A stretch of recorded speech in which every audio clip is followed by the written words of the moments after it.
South Shankar தாயாருக்கு பண்ண கொடுமை யாருக்குமே கிடைக்கக்கூடாது. ஏன்னா நிறைய பேர் அவர் வீட்டில் போயிட்டு அந்த சவுத் சங்கர் ஜெயிலில் இருக்கும்போது அந்த தாயார் வீட்டில் போய் மலம் கழிவுநீர்லாம் கொட்டி 9 மணி நேரம் உள்ளே வச்சு கூட்டி வெளியே நின்று இருக்கிறாங்க. அதோடைய எஃபெக்ட்டு மனசுலேருந்து என்றைக்குமே ஆறாது. அவங்க அதை நினச்சி அவங்க இறந்துட்டாங்க. கஷ்டம். அந்த சவுத் சாருக்கு பெரிய மனசளவில் ஒரு அடி அது. ஆனால் அதை அந்த அம்மா சவுத் சங்கர் அம்மா ஆத்மா ரொம்ப கஷ்டப்பட்டு இருக்கு.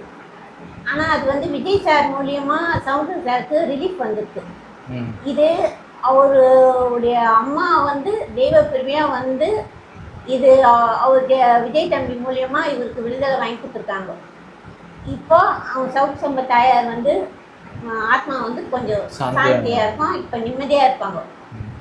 அதை இப்போ குற்றம் பண்ணவங்க எல்லாருமே சீக்கிரம் தண்டிக்கப்படுவாங்க. அது என்ன என்றது நம்மளுக்கு தெரியாது. ஆனால் ஒரு தாய்க்கு அந்த கொடுமை வேற யாருக்கும் நடக்காது. இது சவுத் சங்கர் கடைசி வரைக்கும் விஜய் தம்பிக்கு நன்றி உள்ளவராக இருக்கணும். இதுதான் என்னுடைய வேண்டுகோள்.